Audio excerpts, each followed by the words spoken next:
j'ai changé le nom de la chaîne. J'espère que tu as remarqué. Salutations à vous, j'espère que ça va. Nous sommes en décembre, le mois de Noël. Donc j'ai décidé qu'à partir d'aujourd'hui, je ferai des vidéos sur le thème de Noël.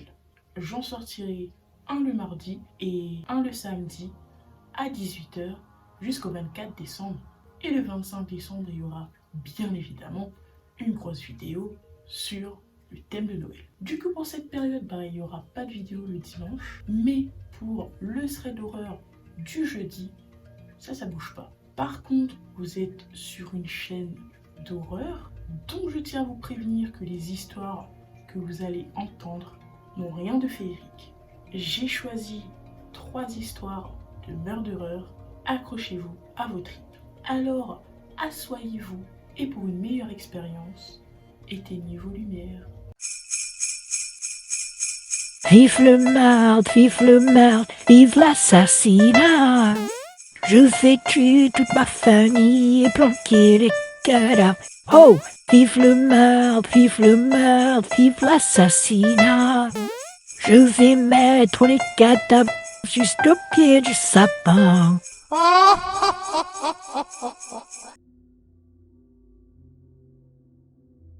Nous sommes en 1929, l'époque où tout était en noir et blanc dans la télé. La veille de Noël, Charlie Lawson, 43 ans, un agriculteur de Caroline du Nord, emmène sa famille en ville pour faire la photo de Noël et acheter quelques habits. Le genre d'activité qu'une famille nombreuse sans argent ne ferait pas en temps normal. C'est bizarre. Mais il y avait là sa femme et leurs 7 enfants. Ils passèrent là une super journée en famille.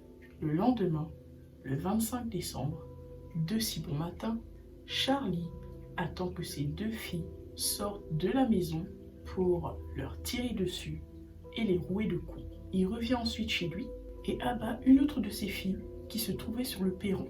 Puis, il entre dans la maison et tue tout le monde.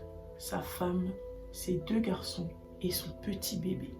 Il se dirige ensuite dans les bois et se tire une balle dans la tête. Le seul survivant de la tuerie est l'aîné de 16 ans, qui n'était pas à la maison au moment des faits. Une des théories des enquêteurs sur le massacre est que le père aurait mis l'une de ses filles enceinte et n'aurait pas trouvé d'autre moyen de s'en sortir.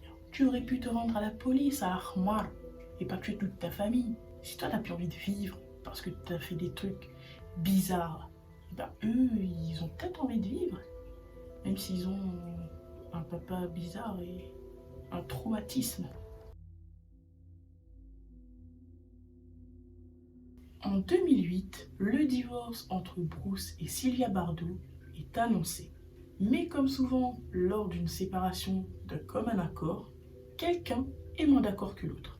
Dans ce cas-là, c'est Bruce qui n'est pas trop emballé par la situation.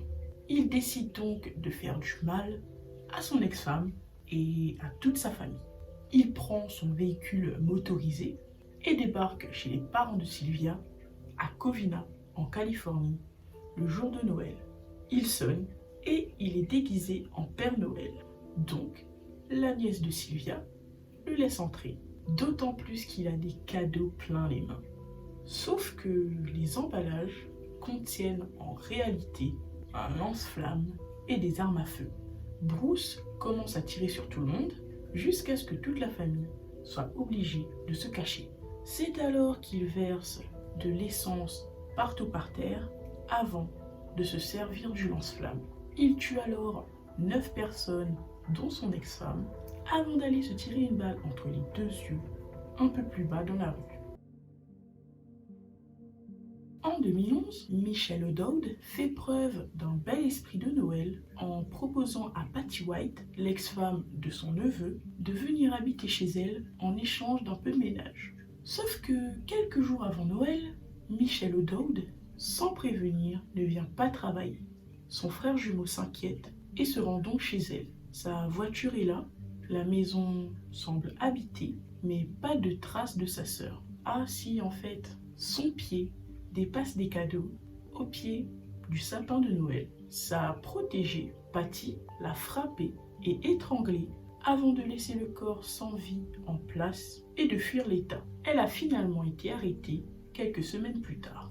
Comme quoi, faut pas trop avoir de l'hospitalité.